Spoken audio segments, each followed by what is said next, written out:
Hi, I'm Petra Weldes, Senior Minister of the Center for Spiritual Living in Dallas, and we're delighted that you found us here on the web. You can find our Sunday services on our website by every Wednesday, and we love that you can look at us online and explore these spiritual teachings. Feel free to explore our archives. It goes back a number of years with lots of special topics and amazing speakers. You can also sign up for our email news, My Daily Words, and my blog, Spiritual Living with Dr. Petra. If you're looking for a spiritual community, come visit us. Or if you're just in Dallas, drop on by. We'd love to give you a hug. Welcome home.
Volkmer is our practitioner on the platform, and Five Goings is holding consciousness during the service. We have an opportunity to bless these fabulous gifts that community members have been working on. So I want to let you know that our Stitches team, all of these bags of things from our Stitches team, most of them are going to the Family Gateway. It's an agency that houses homeless women and 250 children in apartments, and an additional 50 kids in the main building. So, we are donating to them right before it gets cold tomorrow. We are donating to them. Perfect timing. So we're donating 114 hats, 240 scarves, all hand knitted, all handmade, and 26 pot holders.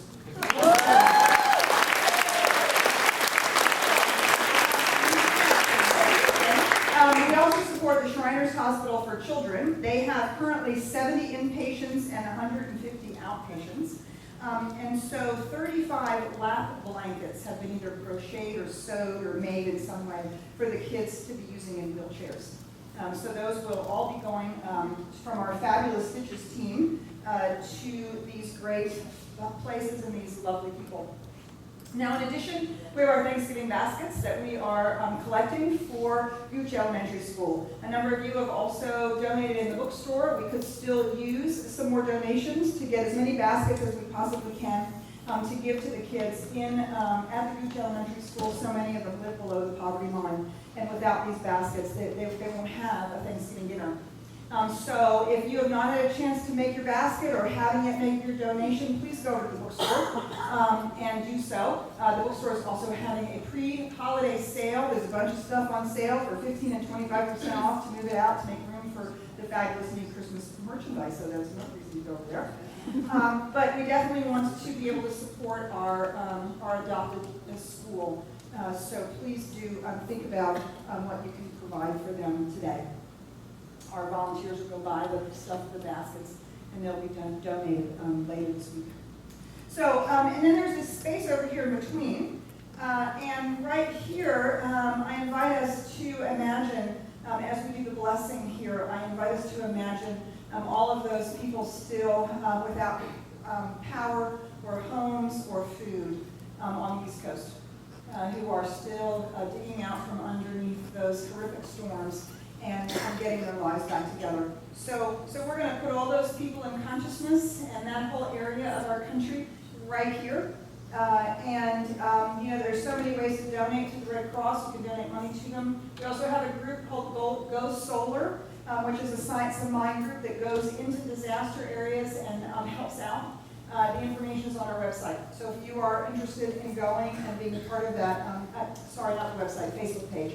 It's on our Facebook page. Veronica posted it a couple days ago, Go Solar. So you can go participate in that relief effort as well. So we're going to put all those people in that area right here on these, in this open space. So I'm going to invite you to stand up. And let us bless all of this great good that's going out into the world from our hearts. So if you choose, you can sort of raise your hands just as a symbol of that energetic blessing.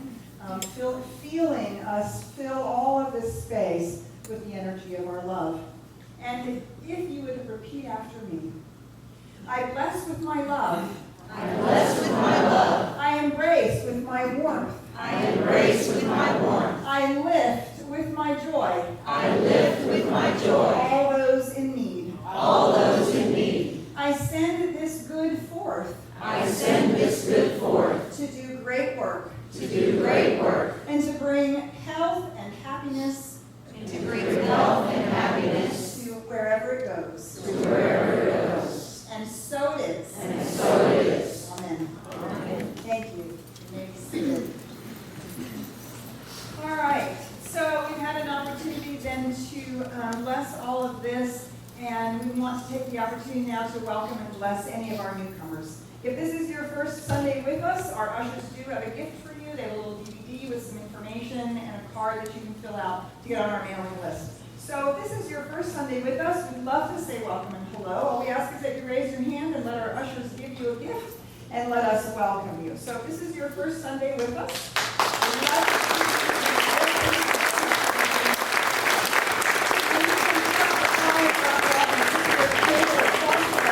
and be on our email news. You can get my daily word. If you're not yet getting my daily word, you can also sign up over there.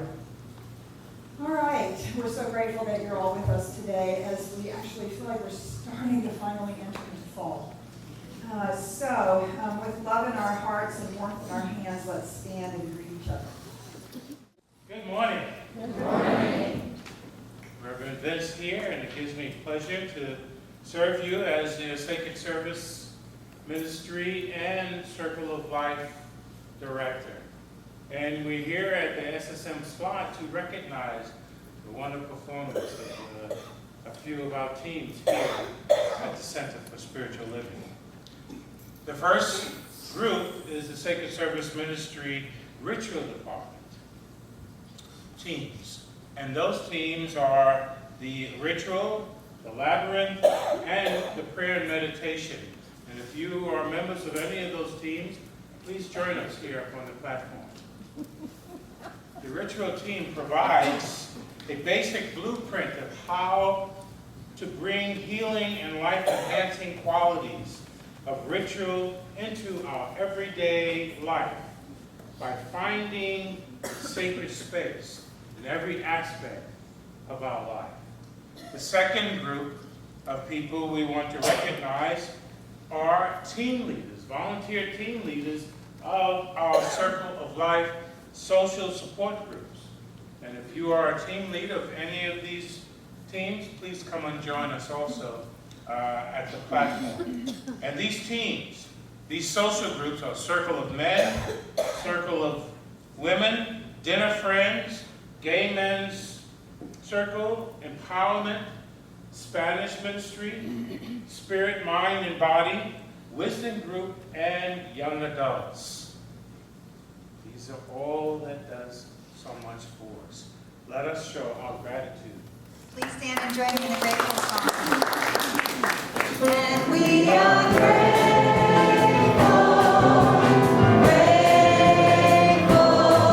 for all you do and all you give and everything you are. And we are grateful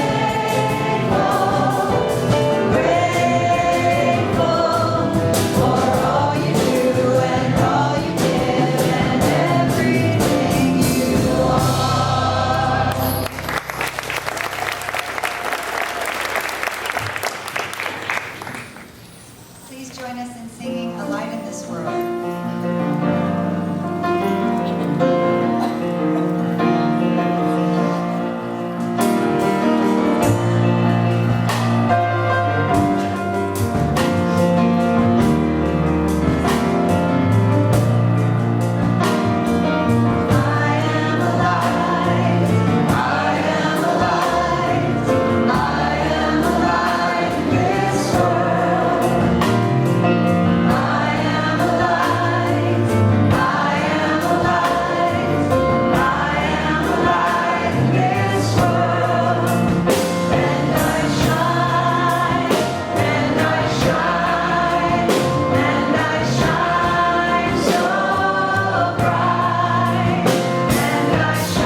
So I invite you to go within.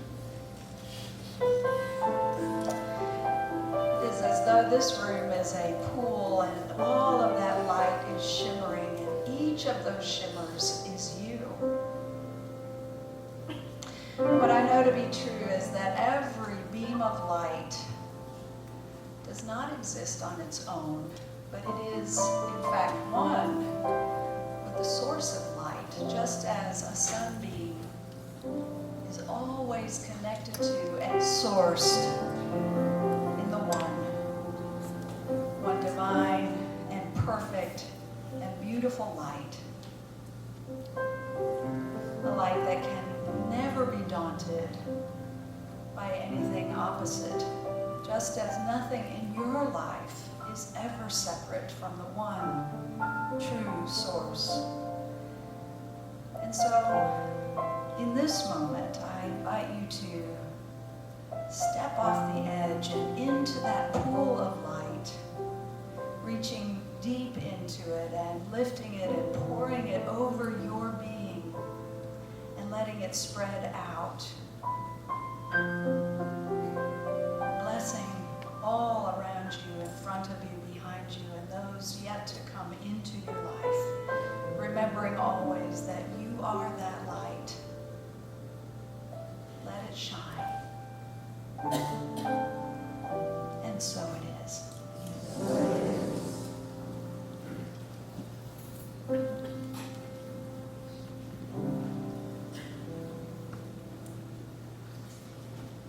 All right. Well, we are grateful that not only is Julie Bonk in the house, but so is Gary Floyd. Gary Floyd.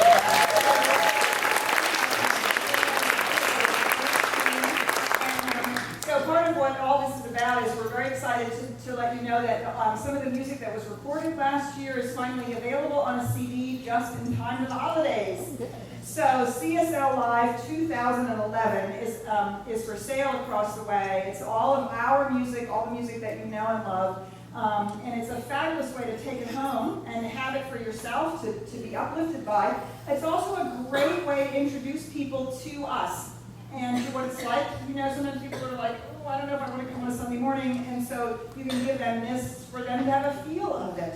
And so we've got Julie on it, Gary and Lainey and Jonathan and Matt and Joe Tinker and Janet, and the choir has this amazing piece with Lahoma singing, oh my goodness, knock your socks off. We have a couple of jams with Julie and the band. It's really a wonderful first effort for us to put this CD out. So please do get your copy and get your holiday gifts. This song that Gary and Lainey are going to sing is on the CD, and I was so fortunate to work with Gary and Lainey to write this piece of music for Easter last year.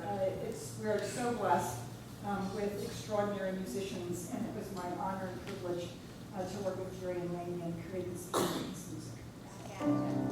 Back at you, Petra. This one's called The Two Are One.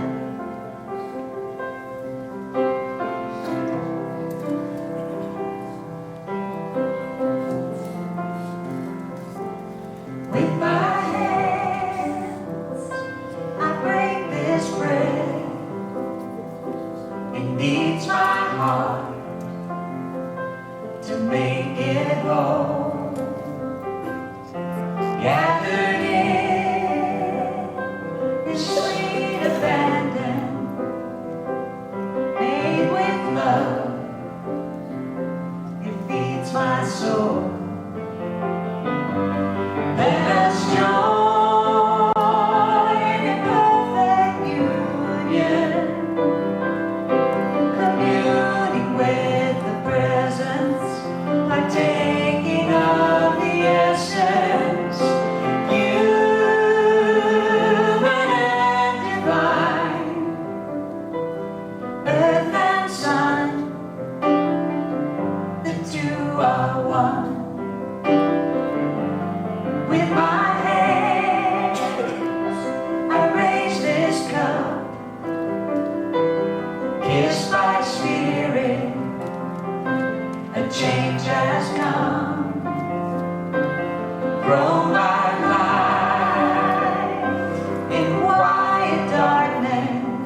sweetly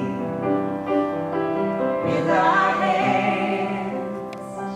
We break this bread with these hands. We raise our cup, altered here from who we've been, forever new and lifted up. Let us join in perfect union, communing with the presence, partaking of the essence, human and divine, earth and sun, the two are one. Human and divine, earth and sun, the two are one.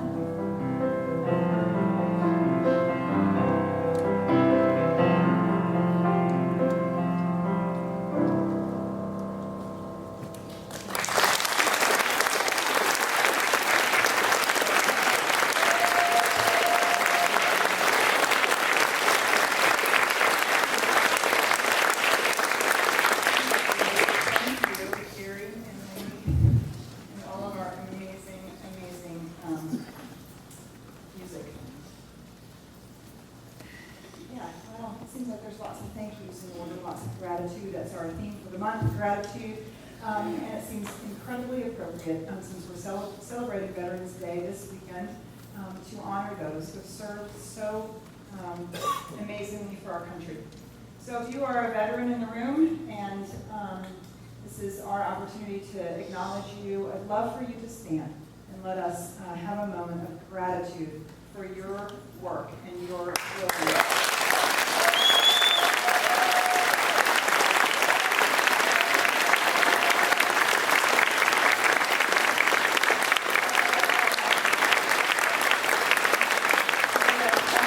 So blessed to have people who are willing to serve in so many different ways. And yeah, thank you so much for the work that you have done, and for all of those who are serving today in any branch of our armed forces. What an amazing thing. What an amazing thing it is to decide to just step up to the plate and say yes. So today, as we carry on with gratitude, my topic today is when you thank God, who are you thanking? When you thank God, we say thank you God for this, thank you God for that. What a blessing, thank you God. Who are you thanking? You want to really take a look at gratitude, perhaps in a little bit different way. Our book of the month is Louise Hay, Gratitude, a Way of Life. And it's just a bunch of really short little essays by all kinds of fabulous people talking about gratitude. We do have it in the bookstore now. I'm sorry that we didn't have it last week, but it is available in the bookstore now. So you can get your copy so you can read along as we explore it this month. And I want to start out with this section here by Rama Vernon. She's the founder of the California Yoga Teachers Association.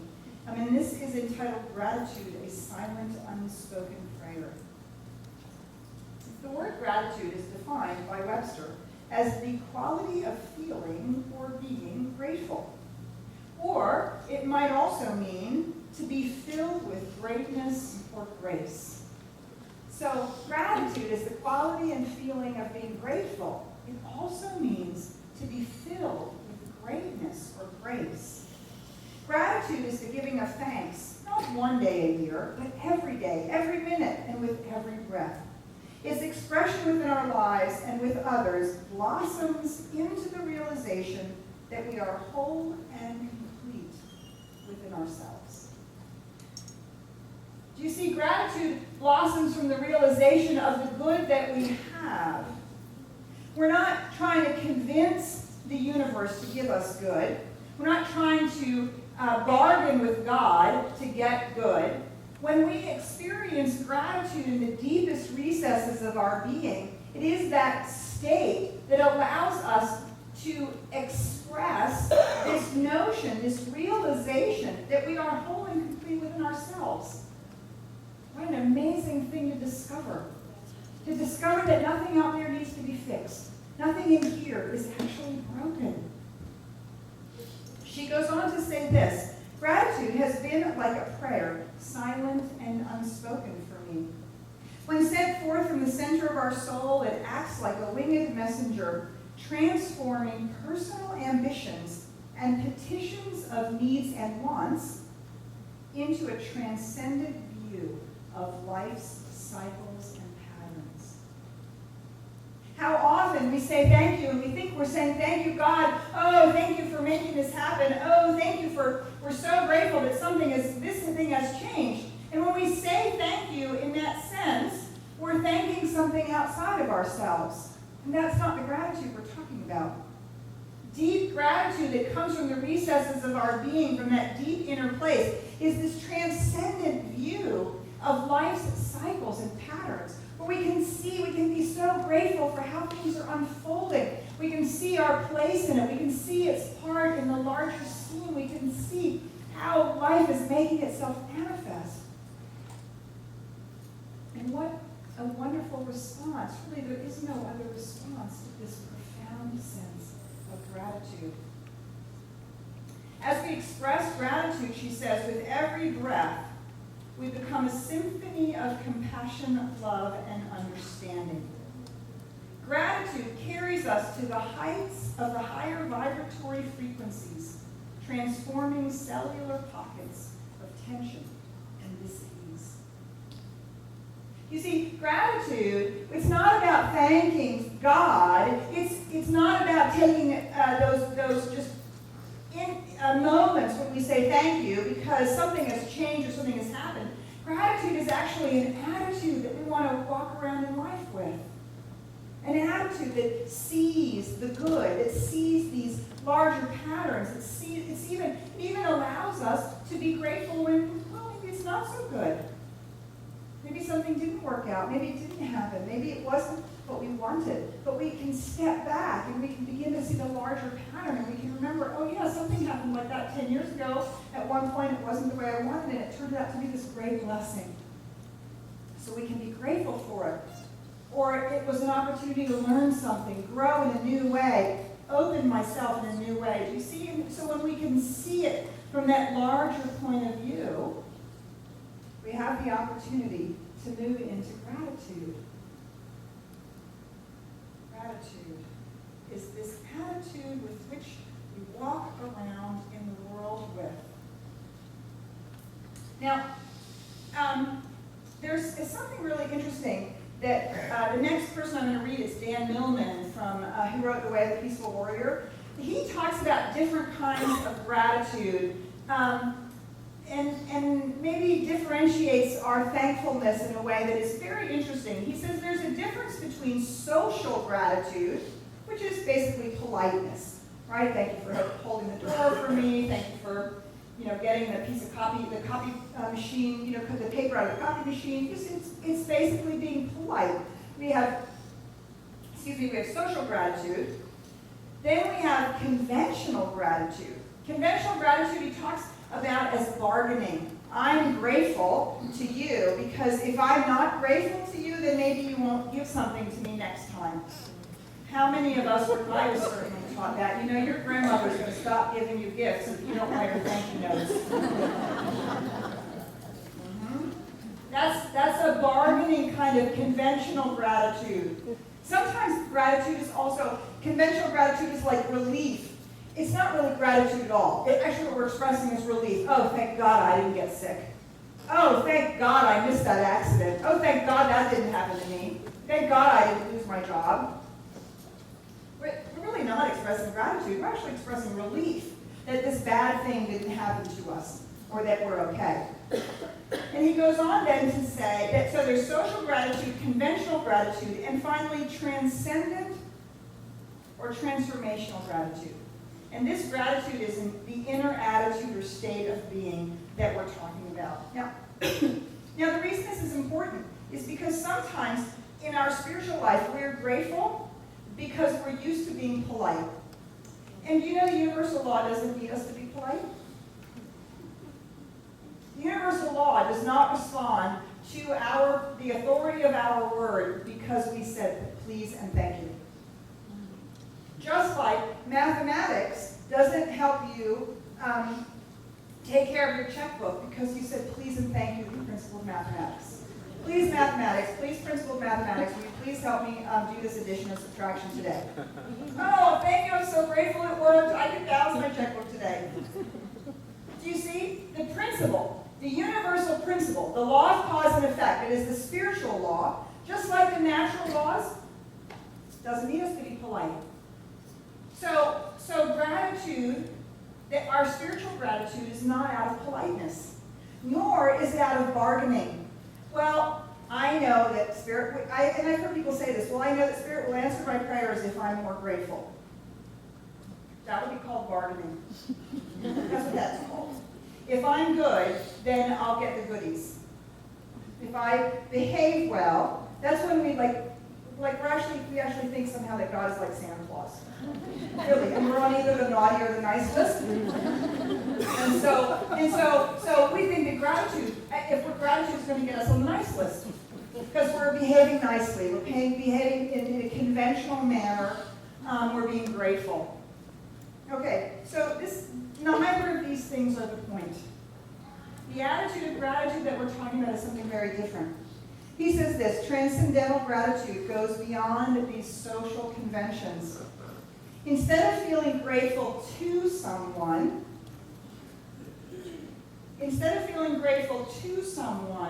we feel grateful for them, for God or Spirit working through them. We begin to feel grateful for everyone and everything that arises in our lives. This feeling uplifts us, embraces us, and helps us to uplift and embrace others in the ultimate recognition that we are ultimately in this together. It's not about being grateful to. It's about being grateful for. You see, when we're grateful to God, we're grateful to God out there somewhere. And it means that we've done something for God now to favor us, give us the goodies, be nice to us. Well, in the science mind, we understand that the universal presence is love, and its intention is always life and joy and creativity and growth and prosperity and abundance and all the good we could possibly imagine. It's already giving all of that in us and through us. And the universal law is simply always saying yes. Yes. Whatever you think and believe, yes, that's what's true for you in your life, because that's the co-creative process.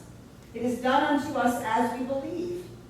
And so our act of gratitude isn't to something out there that we've now convinced to change its mind. It's already wanting all that good for us. We're having gratitude for the fact that it's shown up in our lives. We're having gratitude for the fact that we've aligned ourselves with life. We're having gratitude for the fact that this joy is showing up in this relationship. We're having gratitude for the fact that this prosperity is showing up in our workplace or in our checkbooks. Do you see? We're not having gratitude to God out there. We're having gratitude for the way life is showing up in our lives and the way we are opening ourselves and allowing ourselves to be available to Spirit's design, to that outpouring of love and good and joy. Not gratitude to, but gratitude for. It's a very different way of thinking about gratitude. You see, gratitude is an attitude that we walk around with. Now, this last thing I want to read to you, this is from James Eubanks, and he's an author and a nationally syndicated columnist. And he writes this. I truly think this is one of the most beautiful definitions of gratitude I have ever heard. Gratitude is an emotional response of love that wells up within one when one is confronted confronted by the awesome design of life. Gratitude is an emotional response of love, of outpouring, of givingness that wells up within us when we are confronted by the awesome design of life. When we can see the patterns, and we can see how beautifully things are coming together in that quote-unquote coincidental way, that is exactly the answer to the prayer, to the spiritual mind treatment that we were doing yesterday, or last week, or last month. He writes this: I enter the world each day with an expectant mind, searching for something to be grateful for, and someone to be grateful to. Theology defines religious experience as a profound human awareness of a grand design. We realize we're part of this larger picture, this larger creative process. Gratitude is an access and a channel of consciousness that leads to this peace and understanding. Gratitude is religious experience lived daily.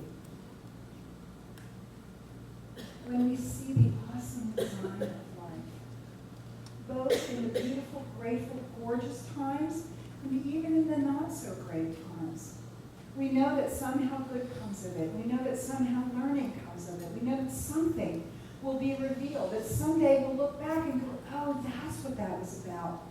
Do you see? Then we see how amazingly life has been moving through us as us. And we've been co-creating this thing that we call our own lives. Gratitude is an attitude that we walk around in. Now, I have to tell you that I just came, as you know, came back from my sabbatical. I had 3 months. Where I felt like I was every day walking around with this awesome experience that I was seeing the awesome design of life. I had gratitude every day. Now, I've had a number of people ask me, gosh, are we going to have a slideshow about your trip? And I have actually started to put together a slideshow, and I'm at about 2 hours, and it's not done yet. I'm thinking, okay, home movie night, yeah, I don't know about that. And we are actually coming into the holidays, and the staff and I talked about it, and yeah, there's not a lot of time to do this. So I'm just going to occasionally inflict photographs on you from an occasional Sunday or the next, who knows how long. I've got lots of great stories to share and things that all have, that will all be of great use. So I want to share with you a little bit of my experience of walking around in this attitude of gratitude for the last 3 months. So some of you have seen some of these pictures. This is the patio of the little pension that I stayed in Gimmelwald, Switzerland. And Gimmelwald, Switzerland is way up in the mountains, just a little bit below the glacier line. You can only get there by cable car. No cars, no television. A little internet when the mountains or the weather didn't interfere, which was like most of the time. So, peaceful, quiet place. This was the patio, and that was my view from the patio. Every morning for breakfast, every night for dinner. That was the view. See that little couch up there? See that little couch up there? Oh, I have a pointer. See that little couch up there? I sat on that little couch one day, probably 3:30, 4 o'clock. I had my afternoon coffee, and then I had my pre-dinner glass of wine. Then I had my dinner, and I had my after-dinner glass of wine. And I stayed there until dark, and all I did was I watched the shadow from this mountain rise up, and cover the whole mountain. That's what I did the whole day. That's all. That's what I did all afternoon and evening. Can I tell you, it just doesn't get any better than that. Oh my God. It was unbelievably beautiful. Unbelievably beautiful. So I went on to Germany and to the Black Forest, had a lovely bed and breakfast there. And this was my breakfast one morning, and I thought, oh my God, this is exactly exactly what I ate as a child. Exactly this breakfast. Okay, now I'm coffee. But exactly this breakfast. And when I would be in Germany, see this little Brötchen right here? Oh my God, instead of Leberwurst and cheese, it would have Nutella on it. If you don't know what Nutella is, it's chocolate hazelnut. It's bread, better than any peanut butter you never want. And I sat there that morning, and I thought, oh my God, I'm having my childhood breakfast right here. I was so moved. I sat there for the longest time and sipped my coffee, and I thought, you know, it just doesn't get any better than this. Oh my gosh. They also had a big radio that I took a picture of that it was exactly like the radio I grew up with in my house that my parents brought from Germany. So from the Black Forest to visit my family in Düsseldorf, I took a portion of the Rhine cruise, which I've actually never done, even though I spent so much time in Europe as a child. And we saw these amazing castles. This was one of my favorite. This is actually an old Roman ruin. And we saw from old Roman ruins all the way up to 16th, 18th century castles and palaces that private people were still living in, and everything in between. I met this wonderful, two people, an older gentleman and his grown daughter. They were going on a nostalgia tour. He figured it was his last time in Germany. We told stories and laughed all day as one picture-perfect castle after the other went by on either side of the Rhine. It was an extraordinary day.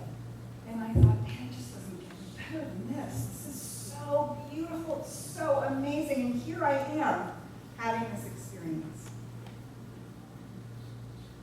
So in Düsseldorf, it just so happened, coincidentally, as you know, that my aunt and uncle had their 60th wedding anniversary. It's the only surviving aunt on my mother's side of the family, and it's where I have most of my family. And because of that, everybody came from Berlin and from all other parts of Germany. They all came to be part of this, party. And otherwise, I would not have seen everybody. Well, the party started at 11 in the morning. And about, I don't know, 8 or 9 or so, finally all the other guests have all left. And, you know, the cousins were starting to make noises because it was a work night. Okay, we really gotta go. We gotta go. And then, the next round of wine was poured. And then my aunt, who's 84, and she's like the Energizer bunny. Oh my gosh, she's putting out the candles. We really gotta go. Oh no, we gotta put the candles out. And so we sat there for another hour, and then you'll see from this picture then the brandy snifters started coming out. That was a whole other hour of conversation. 11 o'clock. People actually started leaving. 11 p.m. We've been there all day. You know, I haven't seen these people since 2000. And before 2000, I hadn't seen them since 1976. I was in heaven. I have family. Like people. Like I have people. I forget that. It's always been just this little group of people. My mother, my father, my sister, and I. Just a little group of people. That way there's people there. I sat there, and for half the night, I think all I did was just absorb being with my relatives. And I thought, oh my God, it just doesn't get any better than this. Here we are, sipping brandy, speaking German. I was even thinking in German. I was so excited. Unbelievable. What an amazing joy for me. So I took an unexpected side trip to Holland, and let me just tell you, Holland was unbelievably beautiful. I had no idea how beautiful Holland was. And these are the dikes. The dikes are here in the southeast portion of Holland. These dikes are 40 feet tall. Okay, so you can see how small it is. I've actually walked out into the water this far enough that the dike is this little, and the water's still only up to mid-calf.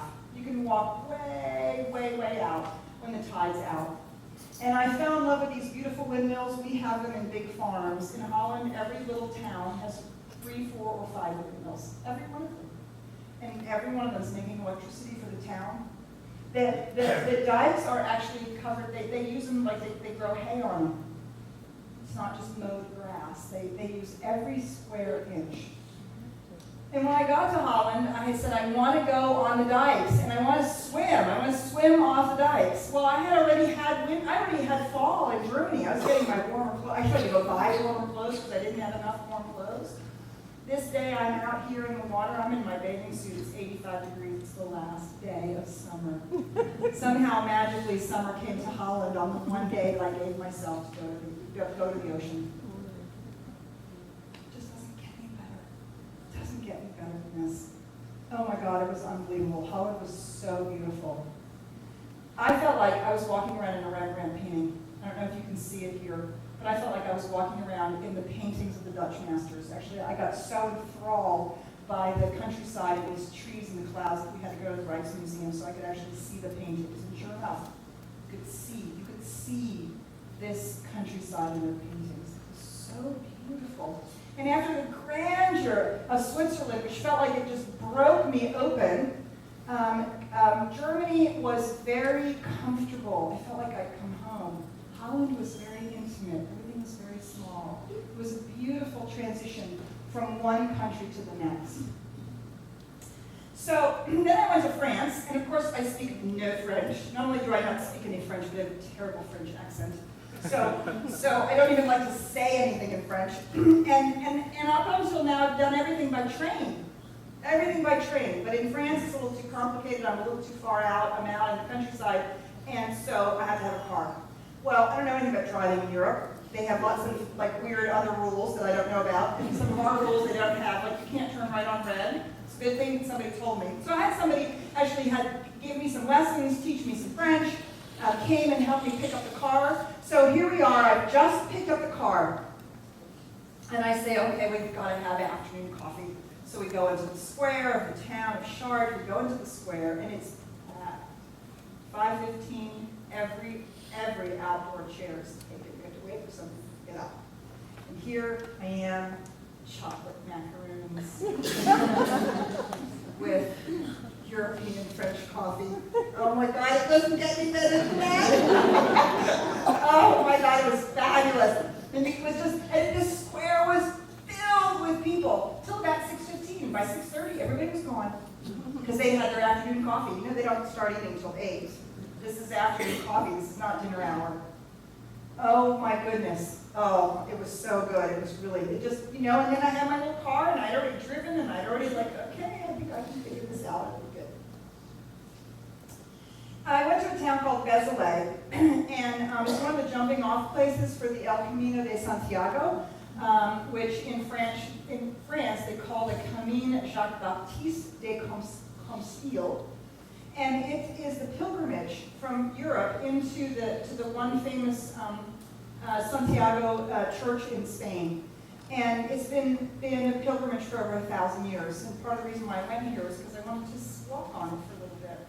Well, what I discovered is not only did I walk on it here, but in 3 other places where I had places to stay, it was actually on the El Camino. And this is the sign. This is the sign. So you know, Camino de Saint-Jacques, and then Compostelle. And this is how you know you're on that walk. And that's how they're in towns, these little shell. The little shell is up on the wall, and here's where you can stay, or here's where you can eat. I walked many kilometers over the course of a number of weeks on Santiago. Oh my God, I couldn't believe it. I couldn't believe I was out there walking on it. It was so amazing. For 1,000 years, pilgrims have been walking on these dusty trails. And I got to work on some of them. Unbelievable. I mean, it just doesn't get any better than that. So this is up in Vézelay. I'm up at the Basilica, and I'm looking out the French countryside. My hotel is actually down here. My bed and breakfast is right down here in this little town. And every day I walked up the hill through these fields, and I walked up the hill to Vézelay every day. And I had this huge, massive hikes, 15 kilometers and 12 kilometers through this beautiful countryside. I was so filled. It was so beautiful. I was so grateful to be there. It doesn't get any better. It's so beautiful. So on one of my walks, as I often did, I found a place to sit. I sat on this log by this water, I don't know, hour and a half, and just drank it in silence. It was unbelievably beautiful, so quiet. And I didn't know that 2 days later I would be canoeing down that river. I got a kayak, and it went right by the place I walked. And I kayaked for, I don't know, 5 or 6 hours out there on this river. It was so amazing. I felt like I was in a movie. And every day, I felt like I was like, this is a movie set. Pinch me, is it real? I'm like, am I really here? Is this really happening? Unbelievably beautiful. The French countryside, whereas Switzerland broke me open, and I found Germany very comfortable, and Holland very intimate. I found France, this part of France, to be unbelievably beautiful. It was so unbelievably beautiful. So after I went to the Provence, which I am loath to admit that I didn't really care for because everybody and their brother loves the Provence, didn't really do a whole lot for me. I ended up in the Dordogne, and this is a part of France out by Bordeaux. And I got a little apartment. I got a little apartment on a walnut farm, a couple acres of walnut trees. And when I got there, the guy said, well, you know, back here, this is the apartment, it's over the owner's apartment, it's right back here, there's no view, it's kind of a little one-bedroom apartment, and you can have that, or you can have the manor house. What would you like? Could I see them? So I went in the little apartment, it was cozy, it was nice, it was kind of tucked in, it was kind of in the back, and you couldn't really see anywhere, there was nowhere to sit outside, it was like, and this was 1855, this farm was built. And then so he showed me all that, and he said, so do you want the little apartment or do you want the manor house? With a view. Could we look at it? Beautiful big country kitchen. He said, well, nobody's here. You can have the manor house at the same price as the other little apartment. I'll take it. So I lived in that whole bottom floor. We closed off all the bedrooms, all the many bedrooms upstairs, and we closed them all off. And it's a 1855 stone manor house. It got down to 42 degrees, no, I think even 39 degrees one night. It was freezing because there was no heat. That's what he said. He said there's no heat in the building, but you can have the manor house. So I actually slept in front of the fireplace in the kitchen. Closed it all off, made myself a little nest. It's really great. And that was my view. So this is the tiny little town. These are the walnut trees, the acreage of walnut trees, and this is one of the little chateaus up on the hill. And that was my view every day. It just doesn't get any better than that, does it? Oh my goodness. So I went to Plum Village, thanks to Brother Chi Sing, supported me in going there for a week, and when I used his name, when I got there, and I said, you know, Brother Chi Sing suggested that it might be nice for me to have a single room. So they gave me this cabin all to myself. I had no roommates. I had this beautiful cabin, out sort of off to the side, all to myself. Oh my goodness. It was really beautiful. I mean, I sat out there had my tea out there on the porch. You know, it just doesn't get any better. So many of you saw that I paraglided in Switzerland to start out my trip. I ended my trip with a Vespa tour in Tuscany. Oh my God, it doesn't get any better than that. Can I just tell you that? So we stopped at a manor house and had lunch, and we went to a winery that makes Chianti. We got to do the wine tasting. It was really amazing. It was beautiful. And there was this woman with her grown daughter there. They were going to get the Vespa tour, and the grown daughter passed the Vespa little trial, and the woman did not. But we had already struck up a conversation. Somehow we started talking, and she read the Science Mind magazine, and she knew all about the conference I'd just been to in Italy, and the Association for Global New Thought, and Bernardo and Michael Beckwith, and this and that and the other thing. So she spent the day on the back of my Vespa so that she wouldn't have to miss out on the trip. And we had so much fun. It was so great. You see?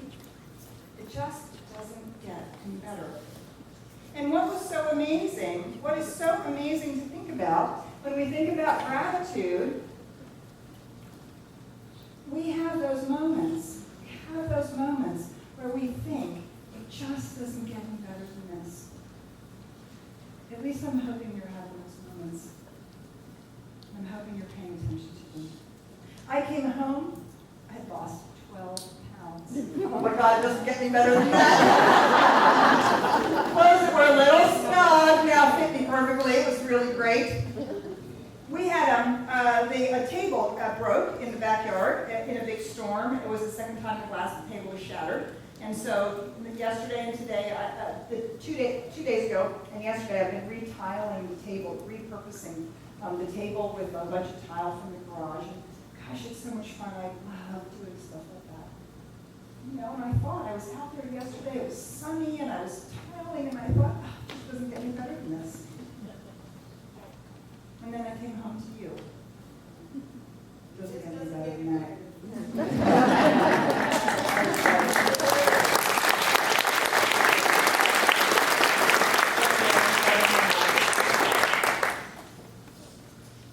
But you'll notice there's no comparison from one to the other. It's not, well, this is better than yesterday.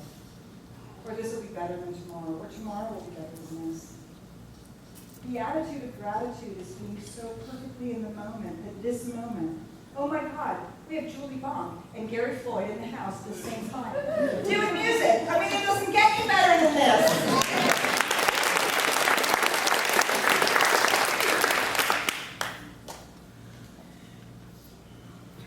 So your homework this week is to pay attention to those moments. Pay attention to those moments. Because you're having them. Hopefully you know it. Hopefully you're experiencing them and you're being present to them. But let's heighten our awareness. That's why this whole month is about gratitude. To walk around in the attitude of gratitude. To find those exquisite little vignettes of our lives when we think, oh my God, it just doesn't get any better than this. And it might be being with a friend, and it might be having a cup of coffee, and it might be having a presentation at workout, it might be doing something here, who knows? And hopefully it's a series of things every single day. Because we come to it with an expectant mind. We expect good. We expect something wonderful to happen. And we are paying attention and focusing on the way in which we are aligning ourselves with how life is expressing through us. I'd love for you to count this week how many times you can say, it just doesn't get any better than this. Let us pray.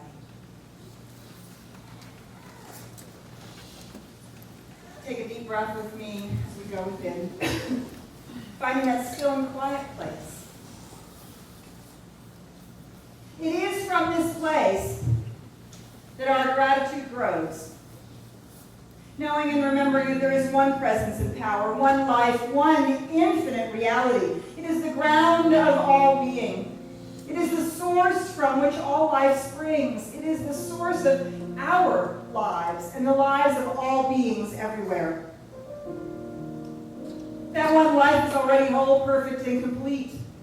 It's already the joy of our lives, the love that wells up within us, the peace that we seek, the prosperity and abundance that we are showered with.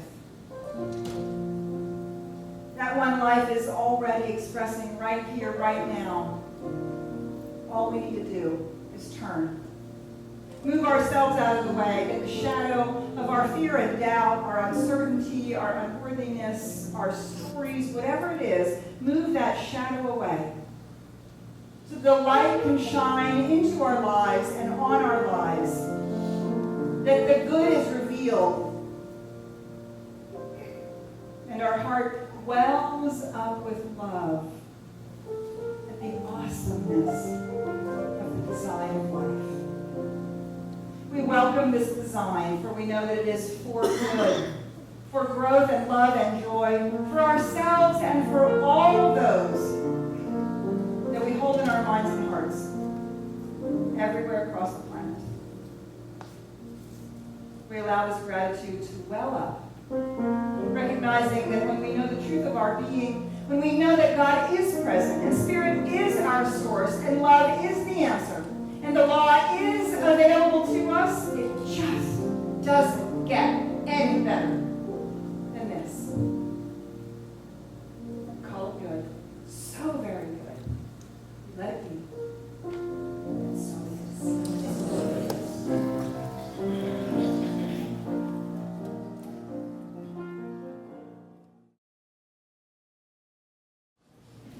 So we've got Julie on the piano again. She's going to play a song that is also on the CD. It's a jam, and it's People Get Ready by Curtis Mayfield.